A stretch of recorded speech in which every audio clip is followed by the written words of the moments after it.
The Godfather. Chapter 1. Wedding on Long Island.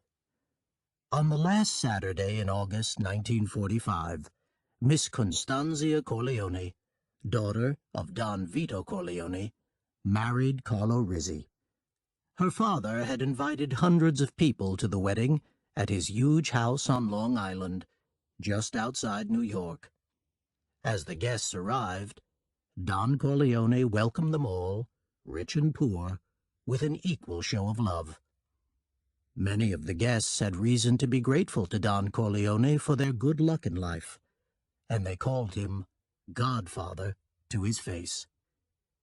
Standing next to him as he welcomed the guests were two of his three sons. Santino, or Sonny, as he was called, was the eldest. He was a tall, strong, good-looking man with thick brown hair.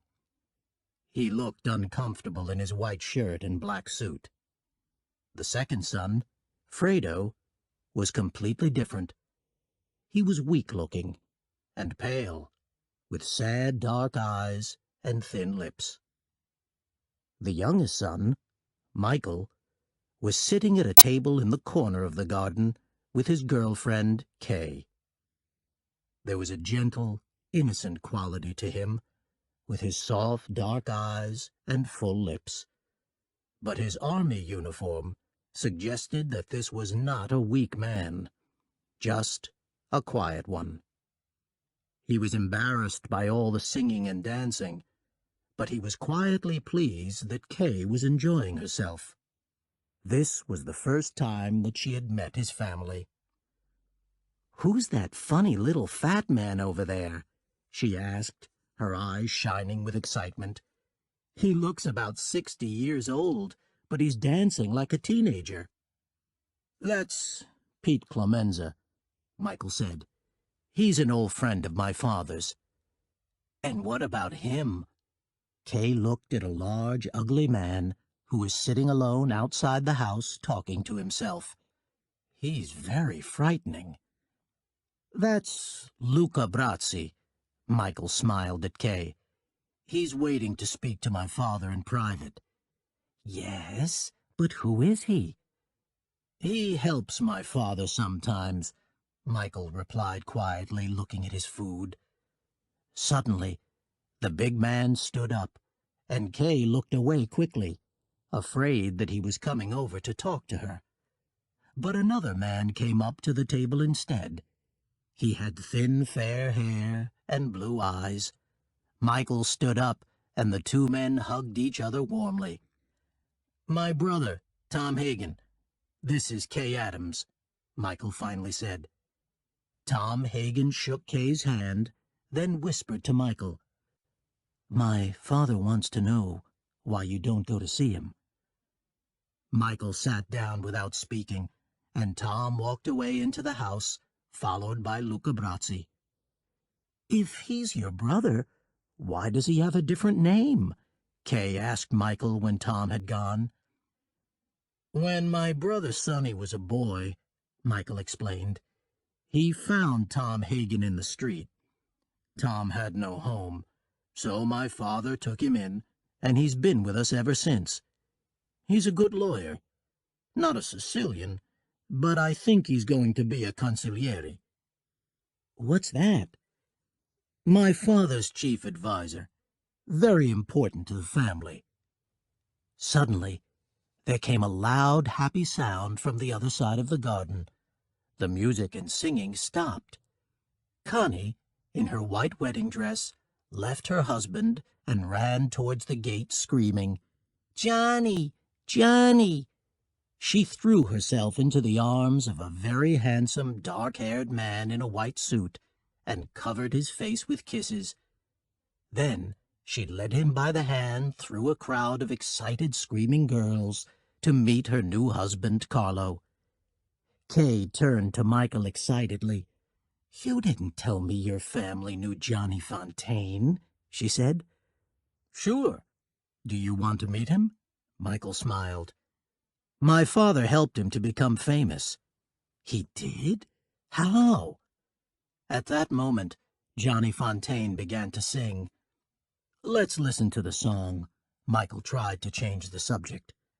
"Please, Michael," Kay said impatiently, reaching across the table and squeezing his hand. "Tell me." "Well, Johnny is my father's godson. When Johnny was beginning to become popular, he had a problem with his boss, a band leader. Johnny wanted to leave the band, but this man wouldn't let him. So Johnny asked my father to help. My father went to see the band leader and offered him $10,000 to let Johnny go. He said no. The next day, my father went to see him with Luca Brasi. 1 hour later, the band leader let Johnny go for $1,000. Kay looked confused. How did he do that? My father made him an offer he couldn't refuse. Luca held a gun to his head, and my father told him that if he didn't agree to let Johnny go, Luca would blow his brains out. At first, Kay didn't say anything. She thought Michael was joking, but Michael wasn't smiling. "That's a true story, Kay," he said quietly. Then he saw Kay beginning to look worried, a little frightened, so he squeezed her hand and added quickly, "That's my family, Kay. That's not me." "I don't know what to do, Godfather." Johnny Fontaine sat on the corner of the desk in Don Corleone's dark office and shook his head helplessly. Don Corleone was sitting in his leather chair, listening carefully to his favorite godson. He had, after all, traveled 2,000 miles from California to be at his daughter's wedding. "My voice is weak," Johnny went on. "I can't sing as well as I used to. There's a part in a film that I want. It would be perfect for me.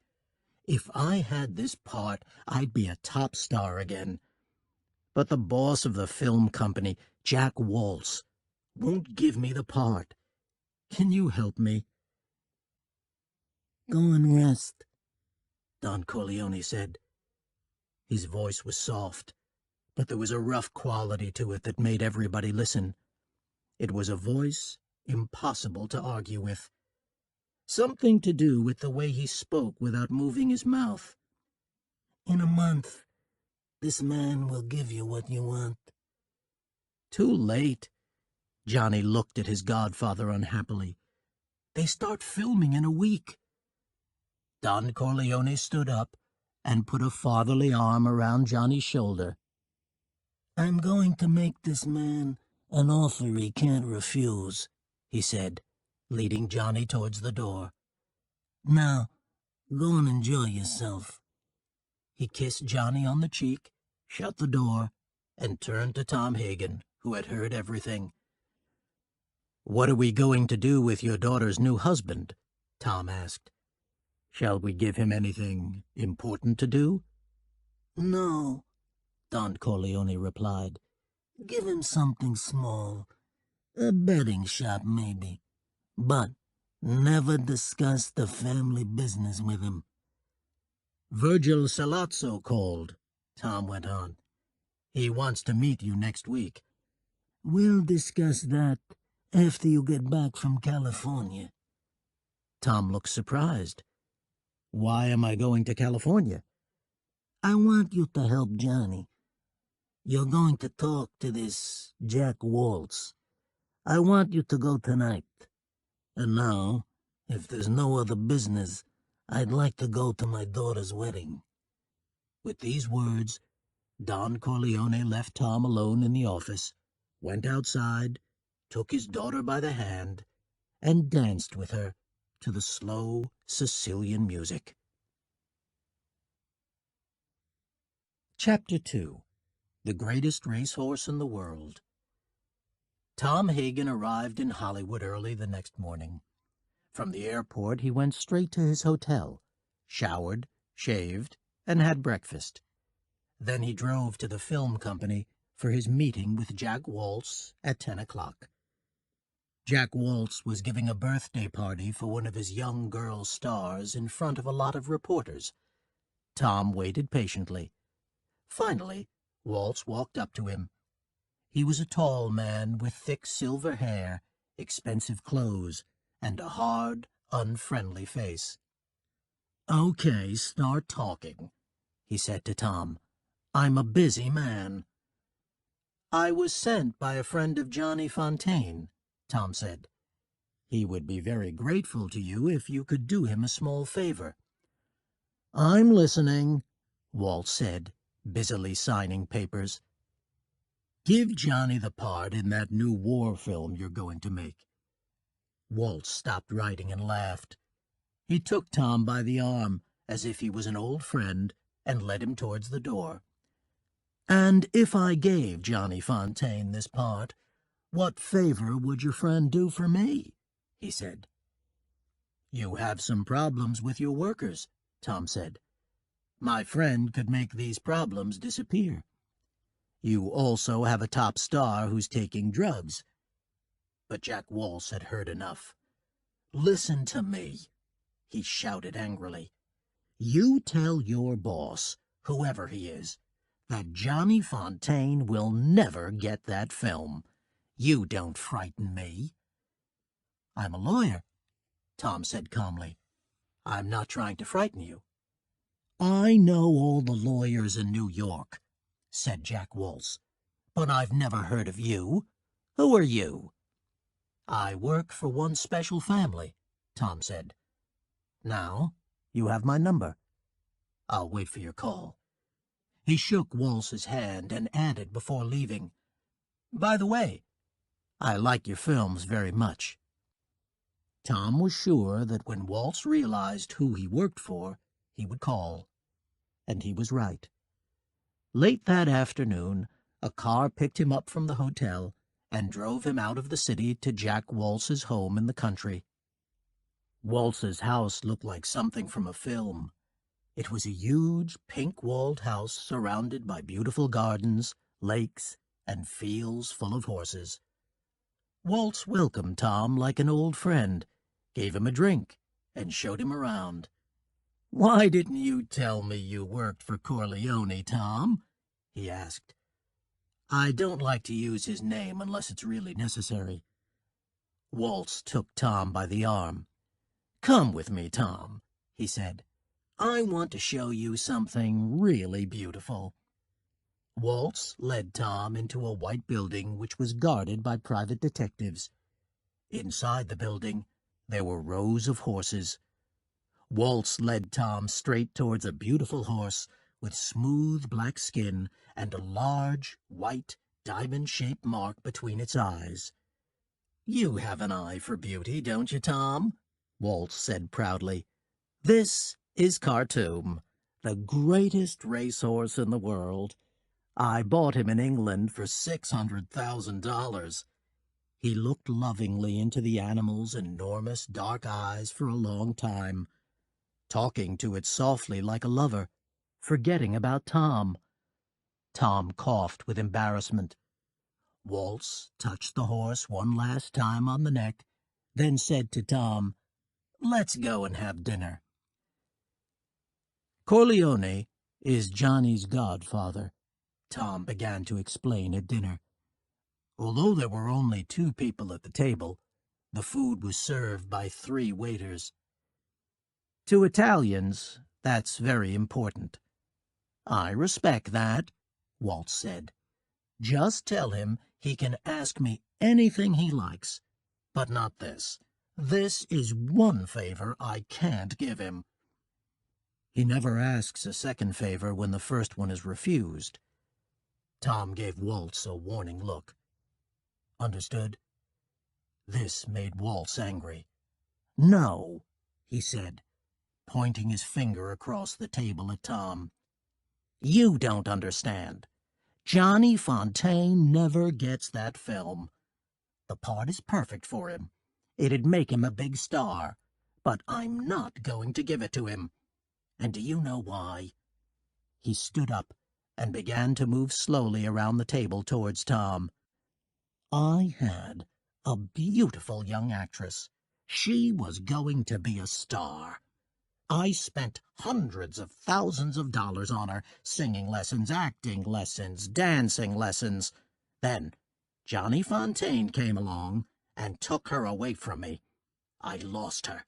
He made me look stupid, and that's something I can never forgive. That's why I'll make sure that Johnny Fontaine never works in films. Now, you get out of here. And if your boss wants to frighten me, tell him I'm no band leader. Tom waited until Waltz had finished. "Thank you for the dinner," he said quietly. "Could your car take me to the airport now, please? Mr. Corleone is a man who likes to hear bad news immediately." Then, without another word, he left the table, took his hat from one of the servants, and walked quickly out of the room. Jack Waltz was sleeping alone in his enormous bed. For some reason, this morning he woke up earlier than usual. The room was getting light. Everything was quiet. But he could feel that there was something wrong. He turned over and saw that there were wet, red marks on his bedclothes. His nightshirt felt sticky, and there was a horrible smell in the room. He lifted the bedclothes off his body and looked down. His nightshirt was covered in blood. Without thinking, he sat up and pulled the bedclothes off his bed completely. The shock of what he saw nearly killed him. At first, he couldn't breathe. He felt sick. Then, a moment later, he was filled with an animal fear. He opened his mouth and screamed. For there, at the bottom of his bed, was the beautiful black head of his favorite racehorse, Khartoum. Somebody had cut it off during the night and put it in his bed while he was sleeping. It was stuck to the bed in a thick cake of blood, its mouth open, its huge round eyes staring at him like pieces of half-eaten fruit.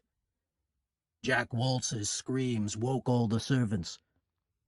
6 hours later, Johnny Fontaine received a phone call telling him that he had the part that he wanted in the film. Chapter 3. Virgil Sollozzo. Virgil Sollozzo was excellent at killing people with a knife. He was a strongly built man with dark eyes and a wide, cruel mouth.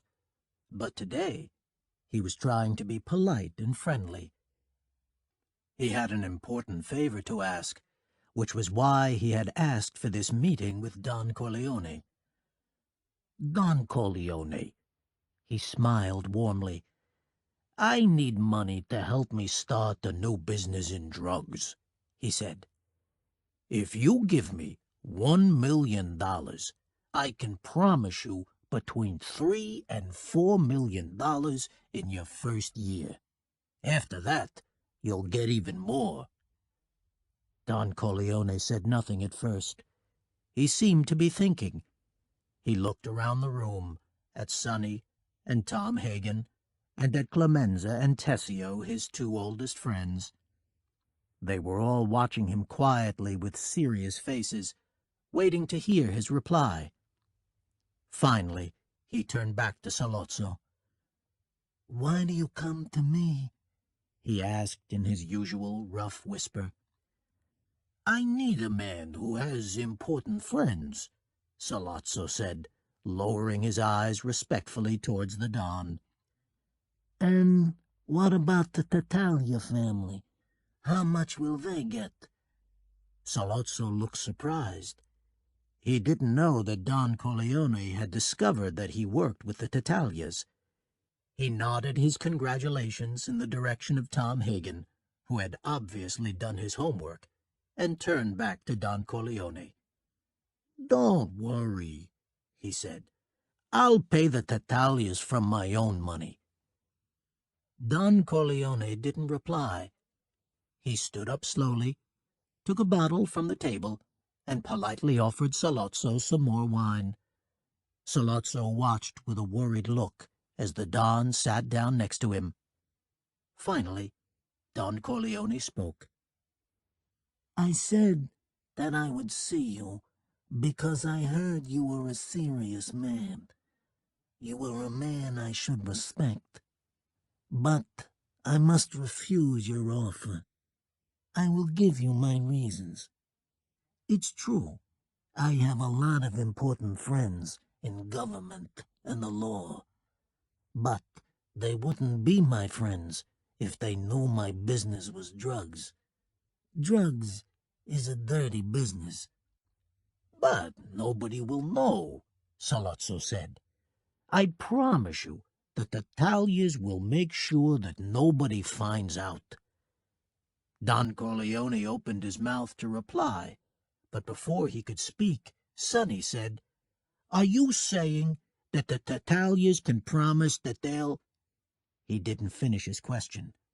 He saw a cold look in his father's eye and stopped talking at once. Don Corleone turned back to Salazzo. I apologize for my children, he said. They talk when they should listen. But, Signor Salazzo, my no is final. I congratulate you on your new business, and I wish you luck. Your business is different from mine. We mustn't be enemies. Thank you. Don Corleone got to his feet, and everybody stood up too. Salazzo was angry, but he hid his feelings from the others. He politely shook Don Corleone's hand and walked out of the room. Don Corleone waited for Tessio, Clemenza, and Tom to leave the room, but called Sonny back. He stared up into his son's eyes for a moment, then said in an angry whisper, What's wrong with you? Has your brain gone soft? Sonny looked away, unable to look his father in the eye. I know you think this drugs business is a good idea. I know you think it's the business of the future, and I'm just a stupid old-fashioned man.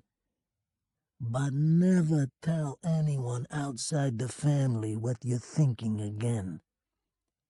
Sonny looked surprised at first, and then a little angry, but he was too afraid of his father to argue with him. He lowered his head respectfully, turned round, and left the room. Don Corleone immediately called Tom Hagen. Tell Luca Brazzi to come in, he said. Brazzi sat down alone in the office with Don Corleone. He had the terrible, frightening face of a killer, an enormous body that looked as if it was made of rock. But as he looked at Don Corleone, his dark, unintelligent eyes were soft with respect. He loved his godfather, and Don Corleone, knowing this, trusted Luca Brazzi more than anyone he knew. I'm worried about Salazzo, Don Corleone said. I want you to find out what he's hiding, what he's got under his fingernails. Do you understand? Go to the Tattaglias. Pretend that you're not happy with our family and that you want to work for them. Then tell me what you find out. Luca Brazzi asked no questions. He nodded once, lifted his mountainous body to its feet, and walked out of the room, proud to do whatever his godfather asked him to do.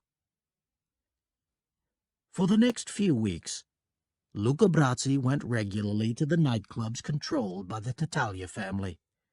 He made contact with Bruno Tattaglia, the youngest son and manager of the nightclubs. He told Bruno he was dissatisfied with the Corleone family. For a couple of months, nothing happened.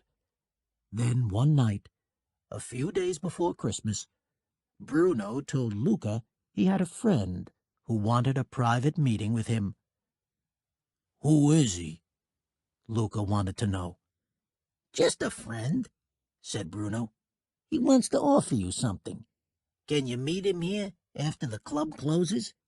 4 o'clock tomorrow morning? Luca went back to his room and got ready. He thought for a moment about calling the godfather to tell him about the meeting, but decided not to. Don Corleone never talked over the phone. As well as this, his job was completely secret. Not even Sonny or Tom Hagen knew what the godfather had asked him to do. So he took out a gun, hid it under his jacket, lay on the bed, and waited. Luca arrived at the nightclub just before 4 in the morning. The doorman had gone, but the door was open. Inside, the club was dark and empty, except for one man standing behind the bar. It was Bruno Tattaglia. Luca walked across to the bar and sat down. Bruno offered him a drink, but Luca shook his head.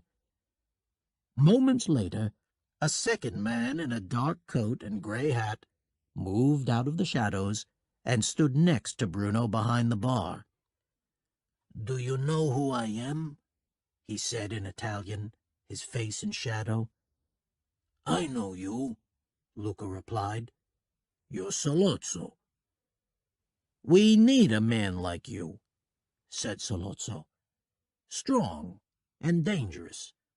I understand you're not happy with the Corleone family. Do you want to join me?" "If the money's good." 50,000 to start with." Luca nodded slowly, pretending to think. Sollozzo held out his hand. "Do you agree?" Luca looked at Sollozzo's hand, but he didn't take it. Instead, he took out a cigarette and put it in his mouth.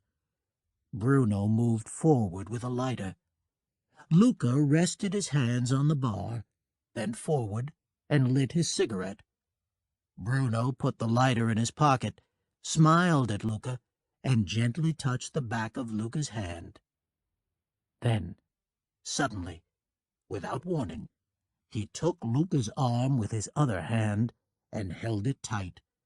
At the same moment, Sollozzo pulled out a knife and pushed it straight through Luca's hand. Before Luca could move, a third man stepped out of the shadows behind him and threw a thin cord around his thick neck. The cord pulled tight. He tried to fight, but he couldn't get his hands up to the cord around his neck. They had planned everything perfectly. While Sollozzo and Bruno Tattaglia held one hand down, his other hand was pinned to the bar with the knife.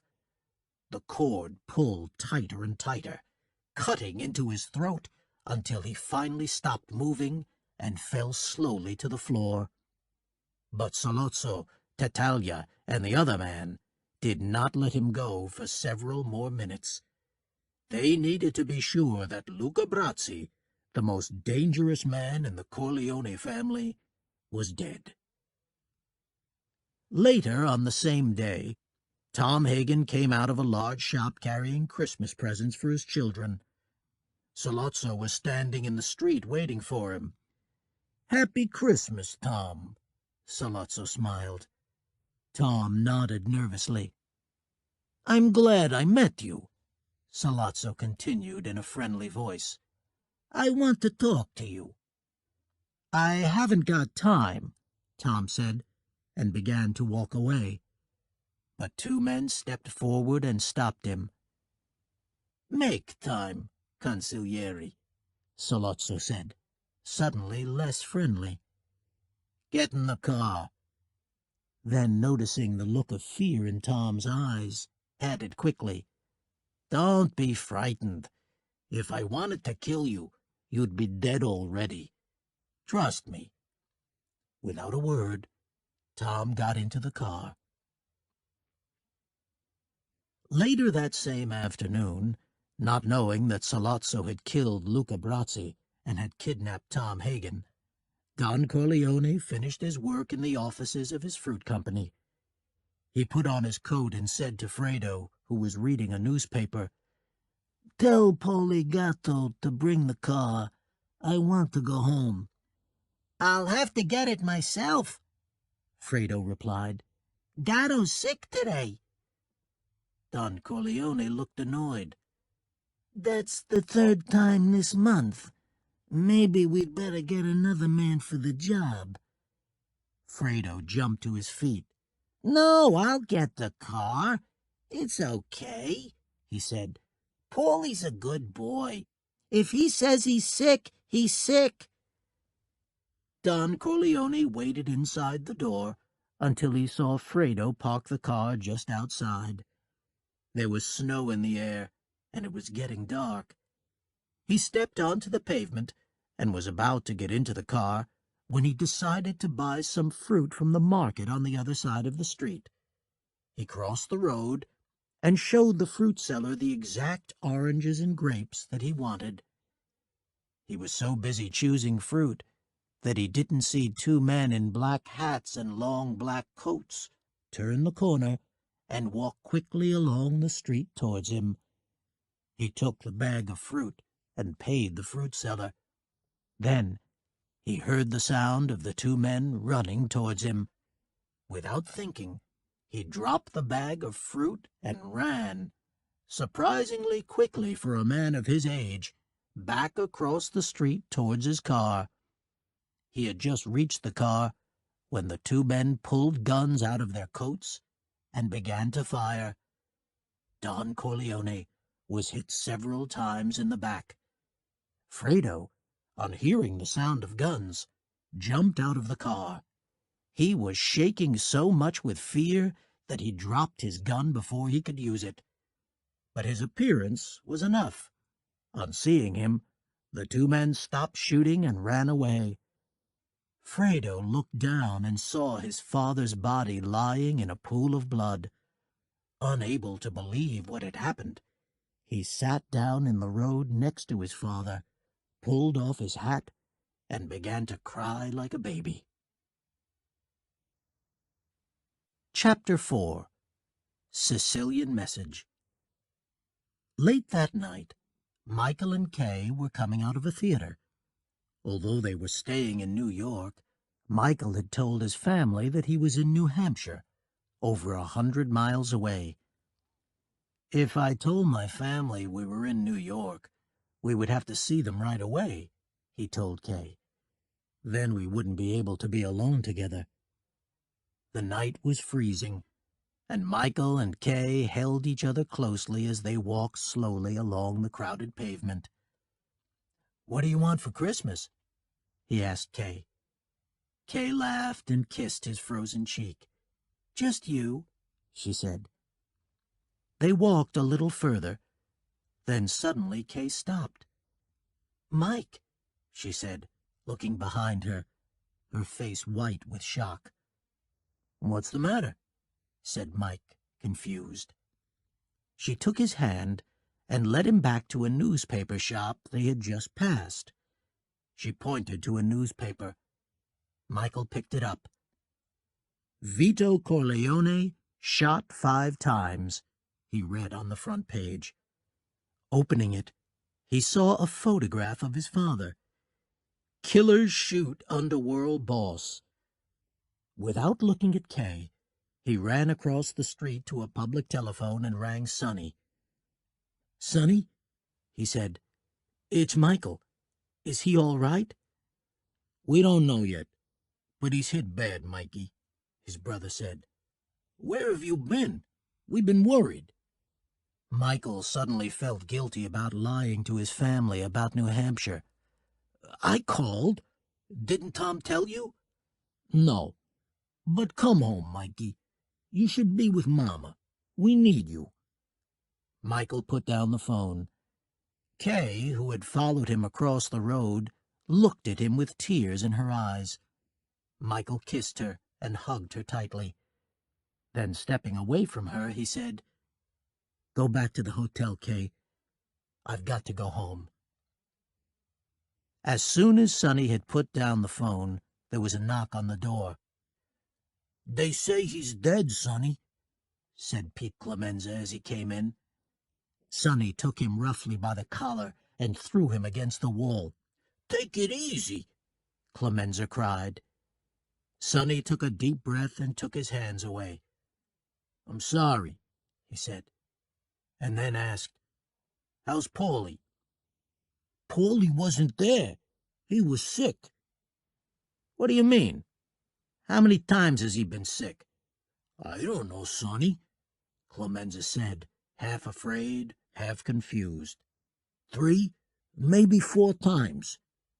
Listen, I don't care how sick he is. I want you to bring him to my father's house now. Do you understand?" After Clemenza had gone, Sonny looked at his wife, who was standing nervously in the doorway, holding a crying baby. He hugged and kissed them both, trying to calm them down, trying to calm himself down. Suddenly, the phone rang again. The voice on the other end was very soft, very gentle. "We have Tom Hagen," the voice said. "In about 3 hours we'll let him go. He'll have a message for you. Don't do anything stupid until you've heard what he has to say. Your father's dead. Let's all keep clear-headed about this. Okay?" "Okay." Although he felt like shouting, Sonny spoke quietly. "I'll wait." He immediately left his house and crossed the private road to the one where his father lived. He found his mother in the kitchen. "Papa's hurt," he told her. "I don't know how bad." His mother just said, "I'll go and get ready. I might be able to see him." She didn't ask her son any questions. A Sicilian woman was taught never to ask men questions. Sonny took a mouthful of bread, went into his father's office, and picked up the phone. "Tessio, I want 50 good men here right away." "What about Clemenza's people?" Tessio asked. "No, I don't want to use his men right now." Then he made a second call. This time it was to a friend of his who worked for the telephone company. "Farrell, I want you to do me a favor. I want you to check 2 phone numbers for me. Give me all the calls they made and received over the last 3 months. It's very important. Give me the information before midnight." He gave him Paulie Gatto's and Pete Clemenza's numbers. Then he made a third call. He phoned Luca Brazzi, but this time there was no answer. When Michael arrived, he found his father's house full of men he didn't know. He went into the living room, shook hands with a sad-looking Pete Clemenza, kissed Tom Hagen's wife on the cheek, then went into his father's corner room office. Sonny was sitting with Tessio talking quietly. When he saw Michael, he stood up and ran towards him. "I'm really glad to see you," he said, hugging his brother warmly. "Mama's at the hospital with the old man. He's going to be okay, thank God." But then he saw Michael sit down, and he stopped smiling. "What are you doing?" he said. "I'm talking important business with Tessio." "Well, maybe I can help," Michael said. "If you stay here, you'll hear things you shouldn't," Sonny warned him. "The old man will kill me if he finds out." Michael stared at his brother. "He's my father, too," he said quietly. "Okay," said Sonny, annoyed at Michael's refusal to leave. "You want to hear? Then I'll tell you. Whose head do we shoot off? Paulie's or Clemenza's? One of them betrayed the old man to Solozzo. Who do you think it was?" If Sonny was hoping to shock Michael, he didn't succeed. His younger brother just looked at him coldly and said, "Not Clemenza." Sonny stared at his brother for a moment, then looked at Tessio with disbelief. "I don't believe it. The college boy's right. It was Paulie. I had their numbers checked. While Paulie was sick, he got phone calls from Solozzo's people." Michael got up and stood in front of his brother. "Is there going to be a war, Sonny?"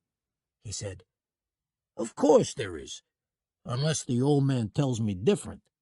Sollozzo's a dead man. I'm going to hit all 5 families if I have to. The Tatalias are going to eat dirt. Wait, Sonny, Michael said with a look of warning in his eyes. This isn't how Papa would do it. Just then, they heard loud voices from outside the door and the sound of people laughing. Sonny, Michael, and Tessio rushed out of the room and saw Tom Hagen standing at the front door, hugging his wife and smiling.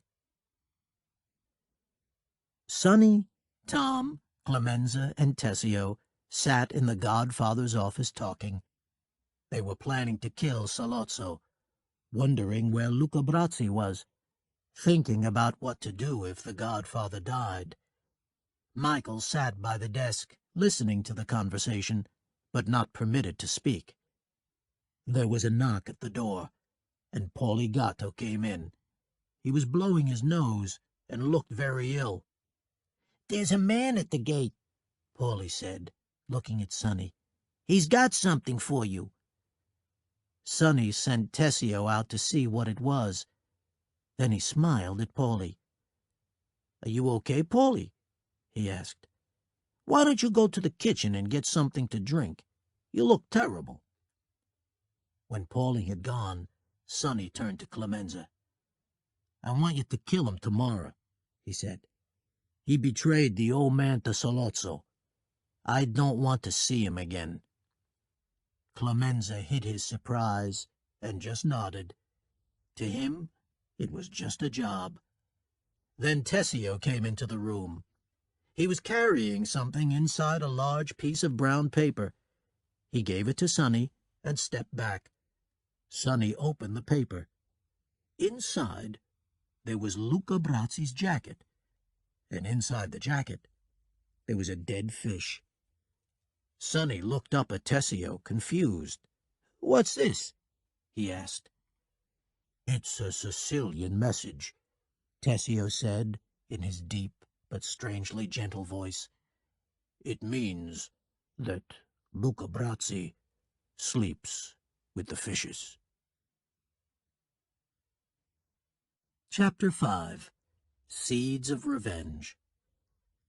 The next night, before going to visit his father in hospital, Michael had dinner with Kay in the hotel. They didn't talk much. Kay kept looking across the table at him, worried by his silence. Finally, he put down his glass of wine, stood up, and said, "I have to go." "Can I come with you?" Kay said, staring at her food. "There'll be policemen at the hospital," Michael said, putting on his coat. "Reporters, too. I don't want to get you mixed up in this." Kay looked at him sadly. She understood that since the shooting of his father, he was different. He was more distant from her. "When will I see you again?" she asked quietly. Michael found it difficult to look her in the eyes. "Go back to your parents, and I'll call you," he said. But Kay repeated her question.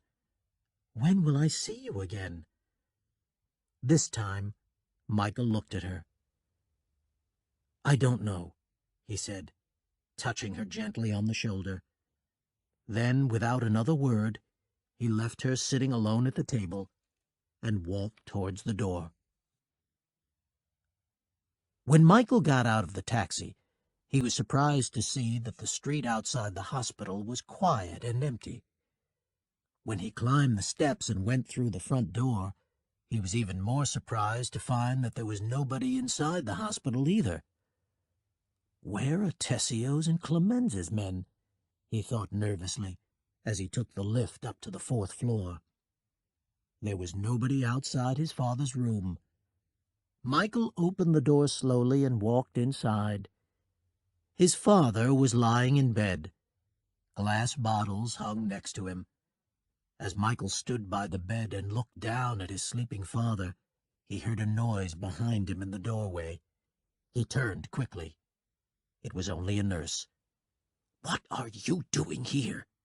she whispered angrily. "I'm Michael Corleone. This is my father. There's nobody here. What happened to the guards?" "Your father had too many visitors. The police came and made them all leave 10 minutes ago." Michael thought quickly. He picked up the phone by the bed and told Sonny to send some people to the hospital at once. Then he told the nurse to help him move his father's bed to another room. When she complained, he said, "You know my father? Men are coming here to kill him. You understand? Now help me, please." As Michael and the nurse were pushing the bed carefully through the narrow door of another room, they heard the sound of someone coming up the stairs. Michael closed the door quietly and looked through the window. He saw a man in a black hat and long black coat carrying flowers. Michael didn't know who he was, but decided that he didn't look like a killer. "Who are you?" he said, opening the door. The man turned round, surprised. "I am Enzo," he said, "the butcher." "Listen, Enzo," Michael said. "You'd better get out of here. There's going to be trouble." Enzo lifted his head and looked at Michael proudly. "If there is trouble, I stay here to help you. For your father." Michael didn't argue. He needed help. "Go outside," he told Enzo, "and stand in front of the hospital. I'll be out in a minute." He went back into the dark room and looked down at his father. "It's all right, Papa," he whispered, softly touching his father's gray hair. "I'll take care of you now." He bent down to kiss his father's hand, and when he looked up, he saw a tear in the corner of his father's eye. Michael found Enzo outside on the steps in front of the hospital. He threw Enzo's flowers away, turned up the collar of Enzo's coat, and told him to put his hand in his pocket, as if he had a gun. They waited nervously in the icy cold and dark. A few minutes later, the silence was broken by the soft sound of an engine moving slowly along the street. Michael and Enzo held their breath as a long black car appeared in front of the hospital gates and stopped. Shadowy shapes of men in hats moved inside the car. They seemed to be talking to each other. Then the car moved quickly away. Michael smiled at Enzo. "You did well," he said. Enzo smiled and took out a packet of cigarettes, but his hands were shaking. Michael lit a cigarette for him. To his surprise, his own hands weren't shaking at all. He felt completely calm. Suddenly, there was the sound of police cars, and the street outside the hospital was filled with policemen. Good old Sonny, Michael smiled as he walked down the steps to meet them. What happened next took him completely by surprise. 2 policemen took him roughly by the arms, while a 3rd policeman searched him. A huge police captain, with a strong red face and white hair, walked towards him. "I thought I locked all you gangsters up," he said angrily to Michael. "Who are you?"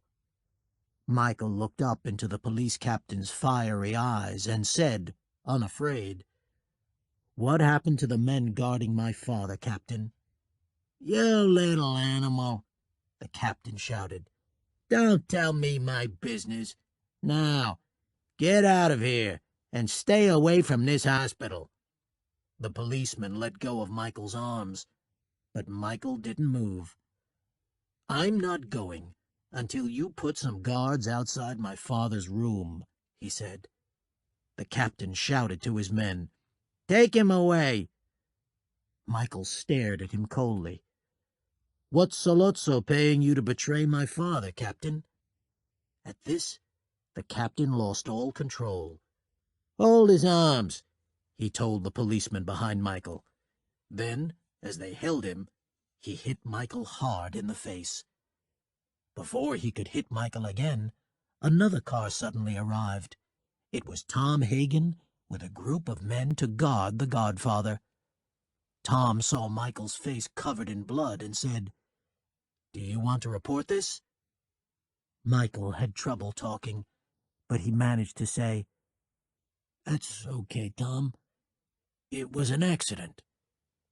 As he spoke, he didn't take his eyes off the police captain. He tried to smile. He didn't want to show anyone how he really felt at that moment. Seeds of revenge were growing in his icy heart. Chapter 6. Nothing Personal. The entrance to the private road where the Corleone family lived was crowded with cars and men with guns. As Michael and Clemenza got out of the car together and walked in, Tessio came to meet them.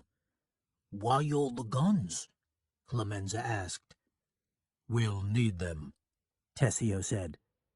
"After Salozzo tried to kill the Don at the hospital, Sonny got angry. We killed Bruno Tattaglia at 4 o'clock this morning." Inside the house, Sonny was in an excited, happy mood. He held Michael's badly bruised face in his hands and laughed. "Hey, Mikey, you look beautiful." Michael pushed his brother's hands away and went to pour himself a drink to take away the pain. "Hey, Tom," Sonny said, turning to the consigliere. "Listen to this. Salazzo wants to talk. He wants us to send Michael to hear his offer." Tom looked worried. Sonny was talking and laughing as if it was all a joke. "Perhaps we should hear what Salazzo has to say," he said. "We don't want another war." Sonny stopped smiling at once. "No," he said, suddenly angry. "No more. Not this time. No more meetings. No more Salazzo tricks. I want Salazzo dead. If not, we'll have a war." "You're taking things too personally," Tom said, getting angry too. "This is business."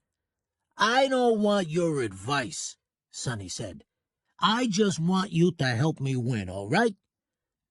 When everybody had calmed down, Tom explained to Sonny why he thought killing Salozzo was a bad idea. "Salozzo's paying the police captain who hit Michael a lot of money. His name's McCluskey. He's agreed to be Salozzo's bodyguard at the meeting.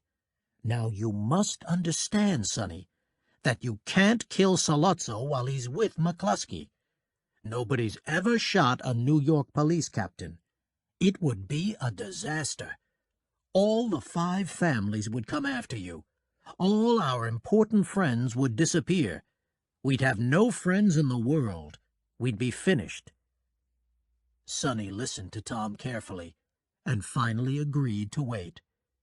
But Michael, who had heard the whole conversation from his armchair, said, "We can't wait." Sonny and Tom stared at him in surprise, but Michael went on thoughtfully. "We've got to kill Salozzo before he kills Papa." Tom thought for a moment, and then said quietly, "Mike's right."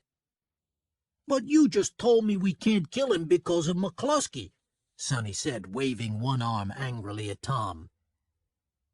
"They want to have a meeting, right?" Michael began to take control of the conversation. "Find out where it's going to be. If Clemenza can think of a way of hiding a gun there, I'll kill them both." There was a long silence, as everybody looked at each other in disbelief at what they had heard Michael say. Then Clemenza laughed, closely followed by Sonny and Tessio. Only Tom looked serious. He knew that Michael wasn't joking. "Hey!" Sonny laughed, walking up and down in front of Michael, who sat strangely still in his armchair, looking straight in front of him. "What are you going to do? Nice college boy. You want to kill a police captain because he hit you in the face? This is business. You're taking it too personally." Tom smiled to himself. He had used those exact words to Sonny minutes earlier. Michael became angry. This is a policeman who's mixed up in drugs. He's dishonest. He turned to Tom. Listen, if he's killed, our friends in the newspapers will make a good story out of it. Isn't that true, Tom? Tom looked at Michael thoughtfully for a second before saying, "You might be right." All right, all right. Sonny held up his hands. He gave Michael a long, hard look, then shook his head as if he didn't want to hear what he was saying. Okay, we'll do it. Clemenza will teach you everything you need to know. We'll take care of everything. When it's over, things will be very bad, but that'll be our problem. You'll be out of it, Mikey. We'll make you disappear for a nice long holiday until things calm down. He looked at Michael and added in a quiet voice filled with respect for his younger brother, "You can do it, Mikey. I know you can." Michael smiled. He was beginning to feel a real Corleone at last. "I learned things from my father, too," he said. Eventually, after a lot of nervous preparation, the meeting between Michael and Sollozzo was arranged. At the last minute, Sonny was able to discover where it was going to take place, a small family restaurant in the Bronx called Louie's. Michael waited alone, as agreed, with Sollozzo, outside Dempsey's restaurant on Broadway. Finally, a large black car stopped in front of him, and Michael got into the passenger seat. In the back seat sat Sollozzo and Captain McCluskey, although this evening the policeman was not in uniform. Sollozzo put a friendly hand on Michael's shoulder and said, "I'm glad you came, Mike. We're going to solve all our problems tonight."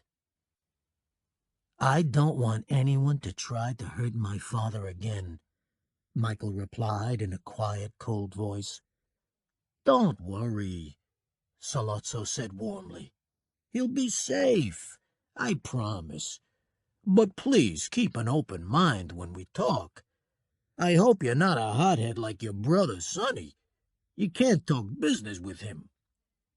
Just then McCluskey moved forward in his seat and offered Michael his hand. "You're a good boy," he said in a strong, friendly voice. "I'm sorry about the other night, Mike. Nothing personal, I hope. I'm getting too old for my job, I guess." Without turning round, Michael shook the policeman's hand over his shoulder. "And now I'm afraid I've got to search you," McCluskey said. "So turn round, please. On your knees." Michael did as he was asked. "He's clean," McCluskey said at last, sitting back next to Sollozzo. Michael slowly put his hat back on his head and stared out of the window with a dead look in his eyes. Half an hour later, McCluskey, Sollozzo, and Michael were sitting at a small round table in the middle of a quiet restaurant. "How's the Italian food here?" McCluskey asked Sollozzo with real interest. "Good," Sollozzo replied. "The best in the city." When the waiter had poured wine into their glasses, Sollozzo began to talk to Michael in Italian. "I have great respect for your father," he said. "What happened between him and me is just business. His thinking is old-fashioned. Let's forget these disagreements. I want peace." Michael tried to reply in Italian, but he couldn't think of the words, so he spoke English instead. "You must promise me that no one will try to kill my father again." Sollozzo looked at Michael in wide-eyed innocence. "You think too much of me," he said. "I'm the one in danger, not your father. I'm not as clever as you think. All I want is peace." Michael looked at McCluskey. The policeman seemed more interested in his food than the conversation. He turned back to Sollozzo, thought for a moment, then said, "I have to go to the bathroom. Is that okay?" "No problem," said McCluskey. But Sollozzo didn't like it. When Michael stood up, he stopped him and searched him very carefully.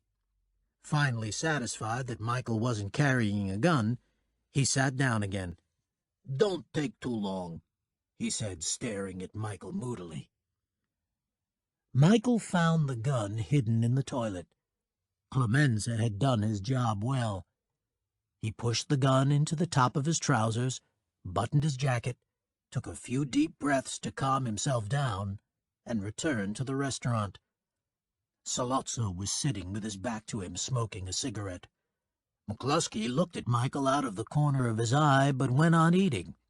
Sollozzo turned round. Michael walked back to his chair and sat down. Sollozzo began talking again in Italian, but Michael couldn't understand a word. He wasn't listening. All he could hear was the sound of his heart, the thunder of blood between his ears. Somewhere behind the restaurant there was the sound of a train. It was getting louder. McCluskey went on eating greedily. Sollozzo moved his face closer to Michael's to talk above the noise of the train. Now was the moment. Now! Michael jumped to his feet, pulled the gun from his trousers, pointed it straight at Sollozzo's head, and fired. The bullet hit Sollozzo between the eyes. McCluskey stared at Sollozzo in surprise, as if watching something far away. He did not seem to realize his own danger. His fork was halfway to his mouth. He was just beginning to understand what was happening when Michael fired at him. The shot was bad. It hit McCluskey in the throat. He dropped his fork, put his hands to his neck, and began to cough up food and blood. Very carefully, very coolly, Michael fired the next bullet straight into the policeman's brain. McCluskey stared at Michael for a second, then fell forward, his head hitting the table with a crash. Michael turned away. He let the gun fall from his hand, and looking straight in front of him, he walked quickly out of the restaurant, round the corner, and into the car where Tessio was waiting to drive him away. Chapter 7. Apolonia. After the shooting of Captain McCluskey, the police took revenge on all 5 New York families. The 5 Families' War of 1946 had begun. But Michael wasn't there. He was hiding thousands of miles away in Sicily. He was staying with Don Tomasino, a friend of his father's and a godfather himself. In the evenings, Michael sat in a huge garden filled with flowers, drinking wine and hearing old stories about his family. During the day, he walked in the Sicilian countryside dressed in old clothes. 2 bodyguards, Fabrizio and Carlo, went everywhere with him, carrying guns over their shoulders. Michael often thought of Kay during these long walks in the white-hot sun. He felt sad and guilty that he had left America without saying goodbye to her. One morning, 7 months after arriving in Sicily, Michael decided to walk into the mountains past the hilltop town of Corleone. He walked with his 2 bodyguards along dusty country roads, past fruit trees and fields of flowers. The hot, still air was rich with the smell of oranges. Along the way, they met a group of girls and children picking flowers. They stopped to watch them pass. One girl, in a simple dress with a basket over her arm, stopped in front of Michael to pick a small pink flower. Michael watched her, studying the way that her long brown hair shone in the sunlight and hung around her face. Suddenly, the girl lifted her head and looked at him. She had large brown eyes, and her heart-shaped mouth was red with the juice of grapes. Michael felt weak, as if hit by lightning. He had never seen anyone so lovely. The girl lowered her eyes with a shy smile, ran back to join her friends, and disappeared down the road. Fabrizio noticed the look on Michael's face and laughed. "Let's go and find out who she is," he suggested. Michael agreed, and followed Fabrizio and Callo down a narrow path towards the village where the girls and children had gone. In the village, they sat at a table outside a small cafe. The owner of the cafe was a short man with white hair and a dark mustache. He smiled as he served them, not worried at all by the fact that his customers carried guns. This was not unusual in Sicily. When Fabrizio asked the cafe owner about the beautiful girl they had seen picking flowers and described her to him, a strange thing happened. The man stopped smiling, looked at the three men angrily, and disappeared inside the cafe. Fabrizio followed him inside, and moments later ran out looking nervous. "Quick, we must go," he said to Michael. "He's really angry. The girl's his daughter." But Michael didn't move. He stared at Fabrizio and said, "I want to speak to him." Fabrizio quickly drank some wine, picked up his gun, and went inside to bring the man to Michael. The cafe owner appeared with two young, strong-looking men at his side. They were his sons. He looked down at Michael without speaking, a hard look in his eye. Michael spoke to him quietly. "I'm sorry if I made you angry," he said. "I'm an American hiding in Sicily. My name's Michael. You can tell the police and make a lot of money. But then your daughter would lose a father instead of getting a husband. With your agreement, I would like to meet your daughter, with all respect." The cafe owner's face softened. He looked with interest at Michael, this young man with the strange mixture of softness and confidence in his voice. He noticed that the two men with guns looked at this young man with great respect. He was obviously important, and probably rich. "Come on Sunday afternoon," he said. "My name is Vitelli, and my house is up there, in the hills, above the village." "And what's your daughter's name?" Michael said, standing up and shaking the man's hand. "Apolonia," the cafe owner smiled. That Sunday, Michael, dressed in his best clothes, brought presents for Apolonia and all her family. He gave Apolonia some jewelry. He began to visit the family home regularly after that. One evening at the dinner table, he noticed that she was wearing the jewelry he had given her. It was her way of saying that she liked him. He invited her for a walk in the country, and she agreed. They walked side by side, but they were careful not to touch each other. They were not alone. All the women in Apollonia's family walked behind them, followed by Callo and Fabrizio carrying their guns.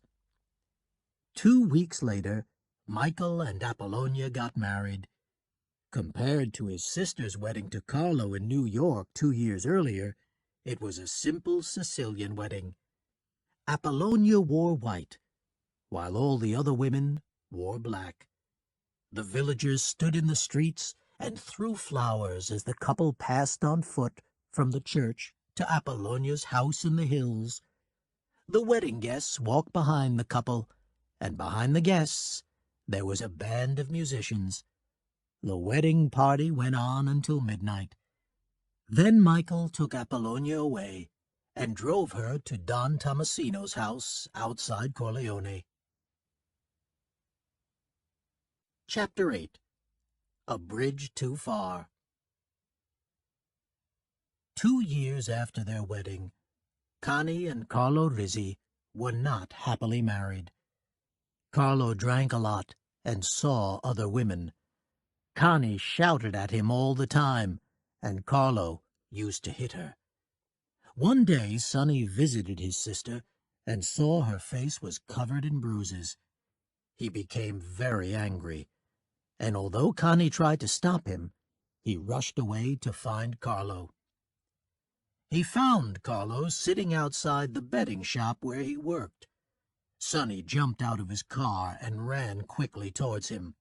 Carlo tried to escape, but Sonny dived and caught him by the ankles, pulling him down with a crash. Then, while Carlo was still on the ground, Sonny kicked and hit him, screaming at him all the time. Carlo didn't try to fight. He stayed on his knees and covered his head with his hands. Finally, Sonny grew tired. He looked down at Carlo's bruised and bloody body and said, "If you ever touch my sister again, I'll kill you." A few weeks later, the telephone rang in the kitchen of Don Corleone's house. Sonny was called to the phone. It was Connie, and she was crying. Carlo had hit her badly, and she wanted to come home. As he listened, Sonny's face went red, and he began to shake. "I'm coming right over," he told his sister. "Just wait there." "Please, Sonny, don't," Connie began. But Sonny put down the phone and ran straight out of the house. Tom Hagen tried to stop him, but Sonny refused to listen. As Sonny drove quickly out of the gates, Tom told 2 bodyguards to follow him. Between Long Island and the city of New York, there was a kind of bridge. Before anyone could cross, they had to stop at the toll booth and pay. When Sonny arrived at the bridge, only one toll booth was open. He had to wait because another car was in front of him. Sonny impatiently looked for some money in his jacket pocket. The car in front of Sonny drove forward a little way and stopped. Sonny drove up to the toll booth. He gave the man inside his money and tried to drive away. But the car was still in front of him. The man in the toll booth dropped the money and bent down to pick it up. From the corner of his eye, Sonny noticed something moving in the empty toll booth on his right. He looked round and saw 4 men standing in the windows looking at him. At the same moment, 2 men got out of the car in front and began to walk towards him. They were carrying machine guns. Sonny thought about driving backwards, but he was too late. In the second before anything happened, Sonny knew that he was a dead man. There was a sudden thunder of noise, and bullets crashed through the windows of his car from all directions. Before Sonny could dive for cover, he was hit several times in the chest and head. But he was a strong man. He refused to die quietly. He pulled himself across the seat, opened the door, and half jumped, half fell out of the car. He tried to pull his gun from his jacket, but bullets continued to hit him. At last, with a wild and angry look on his face, he fell to the ground in a pool of blood and stopped moving. By the time the bodyguards that Tom had sent to follow him arrived, Sonny Corleone, eldest son of Vito Corleone, was dead, and his killers were gone. Later that night, Tom Hagen sat alone in Don Corleone's dark office, drinking. He couldn't believe that Sonny was dead. He heard the door behind him open and close. Turning round, he saw Don Corleone. He looked very old and tired as he walked stiffly across the room. He had lost weight, and his clothes hung loosely from his body. "Give me some wine," he said as he lowered himself slowly into his favorite leather armchair. He waited while Tom poured him a drink, then half spoke, half whispered, "My wife was crying before she fell asleep. Outside my window, I saw Tessio and Clemenza coming to the house, and it's midnight. So, Tom, I think you should tell your Don what everybody already knows." I was about to come up and tell you, Tom said. But you needed a drink first. Yes. Tom looked down, ashamed. You've had your drink. You can tell me now. Tom looked up, his eyes filled with tears. They shot Sonny, he said, his voice shaking. He's dead. Don Corleone closed his eyes. For a second, he too seemed about to cry. But when he opened his eyes again, they were dry. I want no revenge, he said sadly. I want you to arrange a meeting with the heads of the 5 families. This war stops now. Chapter 9. A Good American Wife. In the first weeks of married life, Michael and Apolonia went for walks in the hills and drove around the countryside in their small black car. But news of the wedding had reached Michael's enemies. Don Tomasino told Michael that it was too dangerous for him to leave the house. He put men with guns around the house to guard him, and told Fabrizio and Carlo to stay with Michael all the time. Although he was a prisoner in his home, Michael wasn't too unhappy. He had Apolonia. He spent the time teaching her how to speak English and how to drive the car. One morning, Don Tomasino came home to tell Michael that Sonny was dead. It wasn't safe for Michael to stay in the house anymore. He had found a safe house outside Syracuse, and he would have to leave at once. Apolonia could live with her parents for a short time. She could join him later. The next morning, Michael stood at his bedroom window and saw Fabrizio sitting in a garden chair. "Get the car," Michael called down. "I'm leaving in 5 minutes." "Is your wife coming with you?" Fabrizio asked. "No, I want you to take her to her father's house until I'm safe."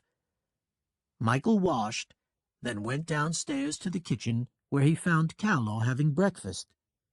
"Where's Apolonia?" Michael asked. "She's in the car," Carlo said, his mouth full of bread. "You'll get a surprise. She's driving it alone. She'll make a good American wife." Michael smiled and went outside. Apolonia was sitting in the car, her hands on the wheel. She laughed and waved at him. But Michael was annoyed to see Fabrizio about to disappear through the garden gates. "Fabrizio, where are you going?" Michael called. Fabrizio looked over his shoulder at Michael, then continued to walk quickly away. Michael watched him go, confused at first. Then he looked at the car. Suddenly, without thinking, he realized there was danger. He shouted to Apolonia, "No! No!" But she never heard him. There was a loud explosion and Michael was thrown to the ground. When he looked up, pieces of burning car were lying all over the garden. The bomb, which someone had intended for him, had killed his beautiful, innocent wife instead. Chapter 10. No Revenge. The secret meeting between the heads of the 5 New York families and all the other important families in America took place in a large room above a bank. Everybody sat around a large table, each head with his consigliere sitting close behind. Don Corleone, who had invited them all, was the first to stand up and speak. "How did things get so far?" he said. "It's so unnecessary." He looked at the small man with dark, oily hair and shadows under his eyes who was sitting opposite him. "Titalia, you've lost a son. I've lost a son, too. Why can't we stop this foolish war now, before more people die?" A handsome man with silver hair who sat at one end of the table began to speak. This was Barzini. "We all know Don Corleone is an honest man," he said. "We can trust him." "Yes," Tartaglia said to Barzini. "He has many important friends, but he refused to share them with us." "I only ever refused to help you once." Don Corleone looked at Tartaglia. He was thinking about the meeting with Sollozzo. "I refused to help you because I don't like the drugs business." "Times have changed," Barzini said. "A man who refuses to help his friends is not a true friend. Don Corleone must share his important friends in law and government with us. We will pay him well for his help, of course." The godfathers talked for a long time. Finally, Don Corleone said, "I'm a man you can trust. I'll do whatever I can for peace." "And we all agree," Barzini smiled. "The drugs business will be permitted, but controlled. And Don Corleone will share his important friends with us." "If Don Corleone promises not to take revenge on us for his son's death," Tartaglia said. Don Corleone looked sadly at Tartaglia. "Is revenge going to bring your son back to you, or my boy to me? I promise there will be no revenge, but only if my youngest son is permitted to come back safely. He has had to live abroad since that Sollozzo business. I want him home. But I warn you, if anything happens to my son, if he mysteriously falls off the boat on his way home, or if he's hit by lightning after he returns, then I will blame some of the people in this room. That I will not forgive. But if my son is permitted to return safely to New York, then I promise I will not be the one to break the peace we have made here today." At this, he stood up and opened his arms to Tartaglia. Tartaglia stood up too, and the two men walked around the table. They met behind Barzini's chair and hugged each other warmly. Then all the godfathers in the room stood up and began to hug and kiss each other, congratulating each other on the end of the war. Chapter 11. Ghost from the Past. One autumn afternoon, as Kay was walking home, she saw a large black car parked outside the school where she was a teacher. Next to the car, there was a serious-looking man in a black hat and long black coat, watching her. Kay stopped, as if she had seen a ghost. "Michael," she said, "how long have you been back?" "About a year," he said quietly. Then, walking slowly towards her, he said, "It's good to see you, Kay." They walked together through the park, hands in pockets, a little shy with each other after so much time. "I'm working for my father now," Michael explained. "He's been sick, very sick." "But you're not like him," Kay replied. "I thought you weren't going to become a man like your father." "As I've grown older, I've learned to respect him more. He's just an ordinary man who loves his family, that's all."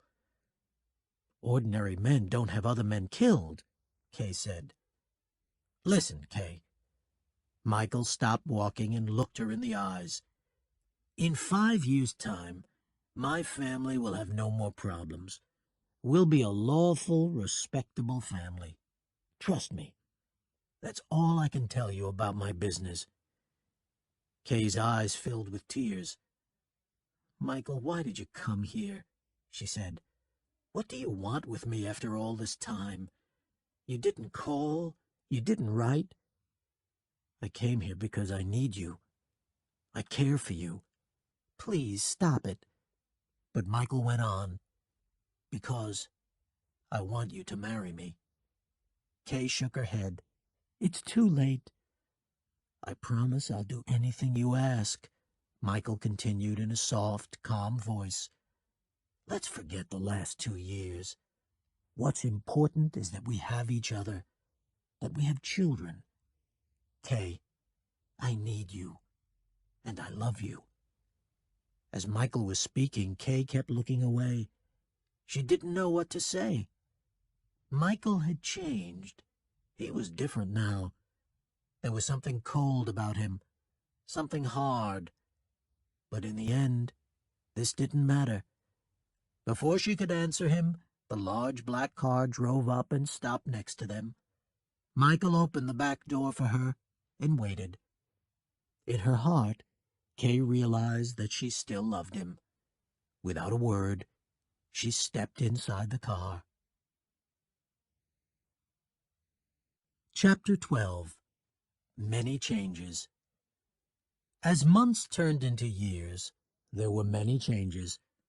Michael and Kay got married and had 2 children. Connie and Carlo Rizzi moved with their children into a house on Long Island to be near the rest of the family.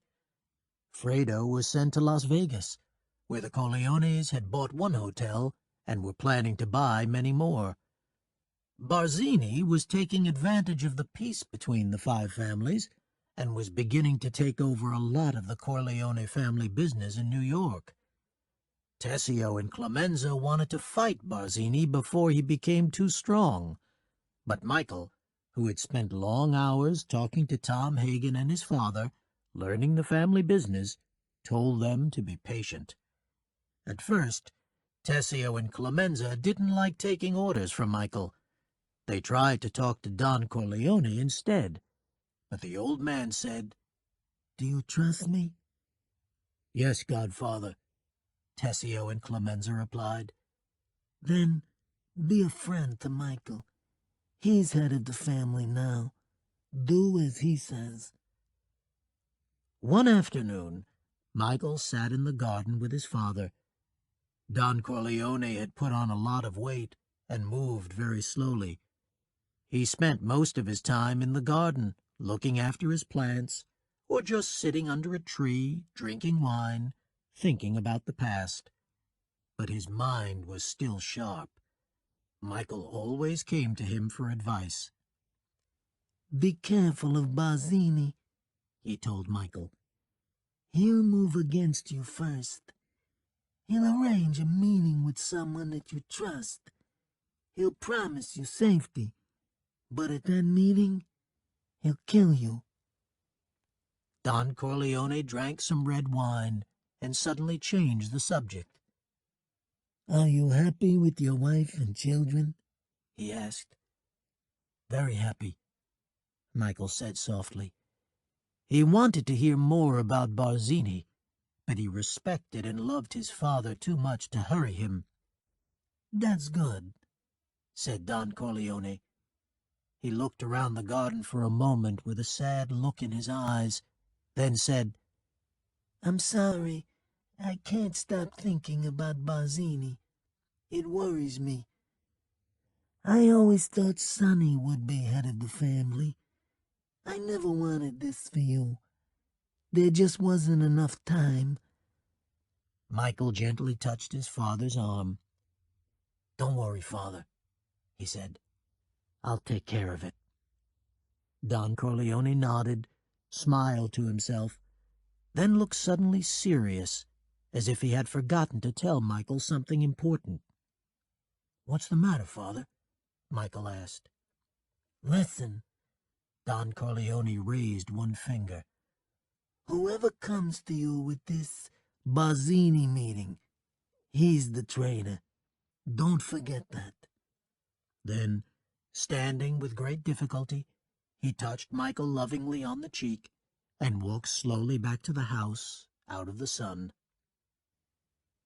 One Sunday morning, while the women were at church, Don Corleone was playing with his grandson among his tomato plants in the garden. As he tried to run away from the little boy who was chasing him, he suddenly found it hard to breathe. It was as if the sun had come down very close to his head. He stopped running and started to cough as he tried to get air into his chest. The little boy laughed, thinking this was part of the game. Don Corleone bent forward, coughing more and more, and then he felt it, an explosion of fire inside his chest. With a cry of pain, he fell back among his tomato plants, dead. All his life, people had tried to kill him. They had failed. In the end, Don Vito Corleone died a natural death, playing with his grandson in his garden on a peaceful Sunday morning. Chapter 13. Traitor. At the funeral, Michael sat with his family as people walked past, one by one, throwing flowers onto his father's grave. Michael studied their faces carefully. Clemenza, Tessio, Enzo the butcher, Johnny Fontaine, all the people that his father had helped in his long and dangerous life. Some of his enemies were at the funeral, too. Barzini threw a red rose onto the grave and lowered his eyes respectfully in Michael's direction.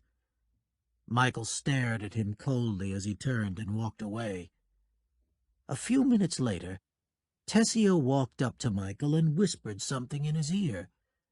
Michael stood up and walked away from the grave to hear what Tessio wanted to say. "Barzini wants to arrange a meeting," Tessio said. "He says we can solve all our problems." "Did you talk to him?" "Yes, I can arrange everything. Trust me." Michael looked at Tessio. He had known him all his life. He had always been like an uncle to him. But Michael remembered his father's words. "Whoever comes to you at this Barzini meeting, he's the traitor." And he felt a great sadness in his heart. "All right," Michael said quietly, and he returned to his seat by his father's grave. He told Tom, who was sitting next to him, about his conversation with Tessio. Tom shook his head sadly. "I always thought it would be Clemenza," he said. "No," said Michael. "This is a clever move, and Tessio's cleverer than Clemenza. But I'm going to wait. I've decided to be godfather to Connie's baby, and then I'm going to meet Barzini, Tatalia, and all the heads of the 5 families." He watched Tessio, who was standing some distance away, shaking hands and talking with Barzini. He hadn't told Tom the whole truth. Tom was not a consigliere anymore, so he didn't know everything in the way that he used to. The truth was that Michael had already decided to kill all his enemies. They were going to die on the day he stood as godfather to Connie's child. Chapter 14. Michael Rizzi, Go in Peace. As Michael walked into the church with Kay, Connie, Carlo, and the rest of the family, his men were all over New York, getting ready to kill his enemies. Pete Clemenza kissed his wife goodbye and left the house carrying a large flower box under his arm. Michael's personal bodyguard, Albert Neri, was putting on a policeman's uniform. Clemenza's close friend, Rocco Lampone, was sitting with his eyes closed in a large hotel while a man gave him a shave. 2 other men, who worked for the family, were checking their machine guns in a small apartment room somewhere in a cheap part of the city. Kay stood in the church, Connie's baby sleeping in her arms. The priest spoke Latin and touched the baby's cheeks and mouth with water. Then he asked Michael, "Do you believe in God the Father, the maker of heaven and earth? Do you believe in Jesus Christ?" Michael said, "I do." Albert Neary was standing on the pavement in his policeman's uniform. He was talking to the driver of a car which was parked in front of the Plaza building, trying to make him move away. The driver shook his head and refused to move. Pete Clemenza was running up a lot of stairs in a dark hotel, the flower box under his arm. His fat face was hot and red, and he was very short of breath. Rocco Lampone checked his face in the mirror, paid the man in the hotel who had given him the shave, and calmly walked out of the door. The two men with machine guns looked at each other, and without a word, walked out of their apartment. The baby in Kay's arms woke up and began to cry. He didn't like the water on his face. Barzini appeared at the top of the steps of the Plaza building with his bodyguard. Looking down, he saw his driver arguing with a policeman on the pavement, so he sent his bodyguard down to find out what the problem was. Rocco Lampone waited near the desk in the hotel entrance and smoked a cigarette. Pete Clemenza reached the top of the stairs and rested against a wall outside a lift, completely out of breath. "Michael Francis Rizzi," the priest spoke to the crying baby, "do you refuse Satan and everything that Satan does?" Clemenza waited outside the lift. Suddenly, the doors opened, and a small, thin man with silver hair, a red flower in the buttonhole of his expensive suit, stepped out. It was Cugno, one of the New York godfathers who had been at the meeting with Don Corleone 3 years before. He stopped when he saw Clemenza, a look of confusion on his face. Clemenza lifted his short, fat leg and kicked Cugno hard in the stomach. Cugno fell backwards into the lift. Clemenza quickly opened his flower box and took out a large shotgun. He pointed it at Cugno and fired. "I do refuse Satan," Michael spoke quietly to the priest, answering for the baby. "And everything that Satan does." The baby went on crying. A man in a white suit walked past the desk where Rocco Lampone was waiting. He was on his way out of the hotel. This was Strachey, another New York godfather. As he was halfway through the revolving doors, Lampone ran from the desk and locked the door to stop it turning. Strachey was caught inside. He tried to push, but the doors wouldn't move. He hit the glass with his hands. He turned round and found himself face to face with the end of Rocco Lampone's gun. He put his hands up and pressed himself against the door behind him. Rocco fired, and the bullets crashed through the glass of the door straight into Strachey's heart. Philip d'Italia had left his bodyguards outside in the street, while he had a secret meeting with his girlfriend in a small room in a cheap part of New York. This was his last mistake. As he was kissing her, the door burst open, and 2 men with machine guns rushed in. As d'Italia looked around for his gun, the girl jumped to her feet and screamed. The gunman opened fire, and d'Italia and the girl fell back in a shower of bullets. Then the gunmen left as suddenly as they had appeared, leaving behind them a smoke-filled room and 2 dead bodies in a pile of torn and bloody bedclothes. The priest held a silver spoon above the baby's head and let drops of water fall onto the baby's face. "In nomine Patris, et Filii, et Spiritus Sancti," the priest said. Barzini's bodyguard ran down the steps of the Plaza building and called to the policeman, who was writing something in his notebook. The policeman put away his notebook, took out his handgun, and shot the bodyguard dead. The driver of the car put up his hands, but there was no pity in Albert Neary's heart. He killed him, too. Barzini, who was halfway down the steps, turned and began to walk quickly back up towards the building. He was a proud man. He never liked to run too fast for anything, not even when his life was in danger. This gave Neary the time that he needed to go down on one knee, point his gun carefully up at Barzini, and shoot him 3 times in the back. Barzini stopped, as if in surprise, then fell backwards down the steps. Suddenly, inside the church, the baby stopped crying. "Michael Rizzi, go in peace," the priest said, "and God go with you always. Amen." "Amen," Michael Corleone said softly, and lowered his eyes, knowing that, by now, all his enemies were dead. Chapter 15. Family Business. As the family stood on the steps outside the church, Carlo Rizzi shook Michael's hand. "Thank you, Godfather, thank you," he kept saying, tears of happiness in his eyes. "I was pleased to do it," Michael said, then added without smiling, "Now, Carlo, could you go and wait for me in the house? I'm afraid we can't go with our families to visit Las Vegas today. We'll have to wait here for a couple of days. You can join Connie and your children then. Okay?" "Okay," Carlo said. He knew better than to show he was unhappy. Michael had been very good to him.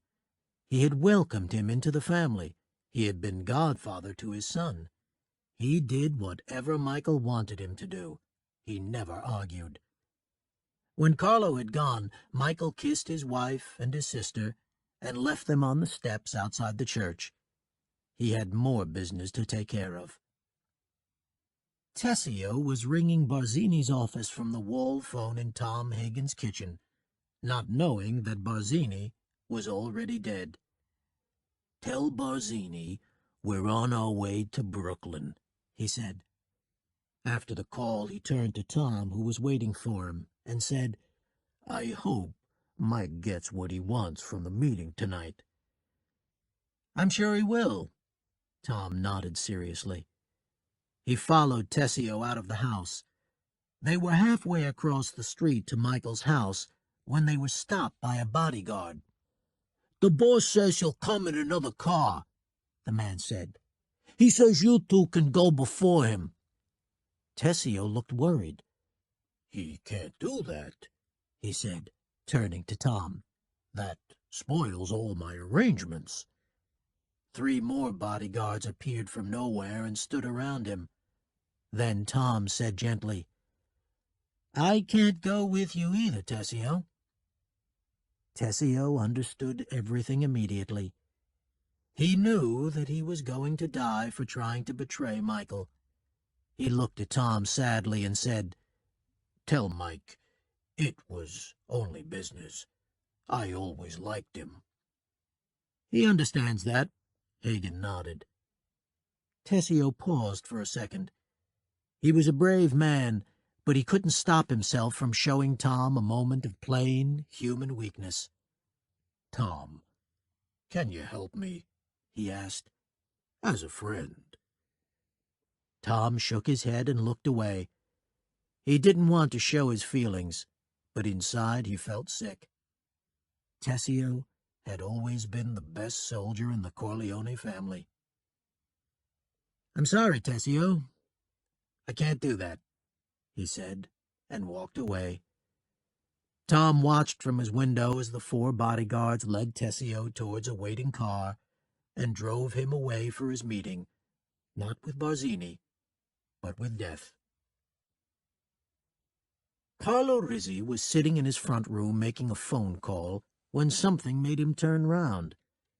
Michael was watching him from the doorway. Tom Hagen and a bodyguard were standing quietly behind him. Carlo saw the icy look in Michael's eyes, and he felt his whole body go weak. "Carlo, you have to answer for Sonny," Michael said. Carlo didn't answer. He stood up, pretending not to understand. "You betrayed Sonny," Michael continued in a cold, flat voice.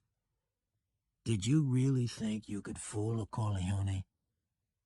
You played a game, didn't you? You made Sonny angry by hitting your own wife. You knew that he'd come to help her. Carlo began to shake with fear. I promise you, on my son's life, I'm innocent.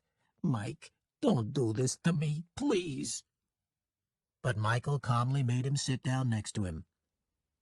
Barzini's dead, he said quietly, not taking his eyes off Carlo's frightened face. Philip Tattaglia's dead too. Cugno, Stracci, they're all gone. Today I'm taking care of all family business. So don't tell me you're innocent. Don't lie to me. Carlo started to cry, but he didn't say anything. Tom Hagen gave him a drink, and Michael put a brotherly arm around his shoulder. Don't be afraid, he said. I'm not going to kill you. You're my sister's husband. I'm your son's godfather. No. I'm going to throw you out of the family business. I'm putting you on a plane to Las Vegas to join your family. I want you to stay there. That's going to be your punishment. Now, please, don't tell me you're innocent, because that insults my intelligence. It makes me very angry. Tell me what happened. Who killed Sonny? Barzini or Tattaglia?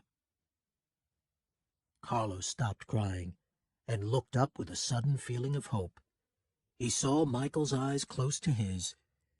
They looked warm and full of forgiveness. He swallowed the rest of his drink and smiled at Michael with a grateful look in his eyes. It was Barzini, he said quietly. Good. Good, Michael said, nodding to himself. He stood up and turned towards the window. There's a car waiting for you outside, he said. It'll take you to the airport. I'll call Connie to tell her you're coming. Carlo stood up and tried to speak. Michael, please. But Michael turned on him angrily, his eyes cold and hard again. Get out of here, he said. I never want to see you again. When Carlo left the house, he saw two men putting suitcases into the back of his car. He got into the passenger seat and waited for someone to drive him away. He didn't see Pete Clemenza sitting quietly behind him in the back seat. Hello, Carlo, Clemenza said. Before Carlo could turn round, Clemenza threw a smooth, thin cord around Carlo's neck and pulled hard. Carlo fought and tried to escape. His body jumped around like a fish on the end of a line. His foot crashed through the front window of the car, but Clemenza was too strong for him. He pulled the cord until it cut into Carlo's throat. A minute later, Carlo Rizzi was dead. Michael, who had watched it all from the front of the house, turned away, followed by Tom Hagen. He had taken care of all the family business in one day. The Corleones were now the strongest family in New York. He had reason to feel proud. When Connie heard that her husband was dead, she flew back at once to see Michael. She ran straight into his office and screamed at him, You killed my husband. You waited until Papa died, and then you killed him. You blamed him for Sonny. You always did. Everybody did. You never thought about me. What am I going to do? Michael sat quietly at his desk. Kay tried to calm Connie down, but Connie pushed her away, ran around the desk and started to kick and hit her brother, crying and screaming the whole time. You stood godfather to our baby. You cold-hearted killer. You animal. You... Michael didn't try to move away. He let Connie scream at him and hit him. Finally, she was taken away into another room, and Michael was left alone with Kay in the office. He walked around the room, feeling uncomfortable at the strange look Kay was giving him. She was shocked by what had happened. She was also a little afraid. She's gone crazy, Michael tried to explain. Understandable, I guess. Kay could hear Connie screaming from the next room. She looked her husband in the eye and said, Michael, is it true? "Don't ask me about my business, Kay," he replied. "Is it true?" she repeated. Michael repeated his reply. When she asked him for the third time, he crashed his hand down onto the desk. "Enough!" he shouted. Kay lowered her eyes and bit her lip. Finally, Michael said, "All right, this one time, I'll let you ask me about my business." "Is it true?" she whispered. Michael looked at Kay. He stood completely still. Then he shook his head and softly answered, "No." Kay was so happy that she almost started crying. She ran up to her husband and hugged him. A few minutes later, she moved back and looked at him. "I guess we both need a drink," she tried to laugh. She left the office to get a drink. She was about to take the 2 glasses back into the room when she saw several men entering the office from another door. One of them was Pete Clemenza, the funny little fat man she had first seen dancing at Connie's wedding many years before. She watched in silence as he lowered his head, kissed Michael's hand, and said in a deep, respectful voice, "Don Corleone." Then someone gently closed the door, and Kay was left outside, alone. Her new life as the Godfather's wife had only just begun.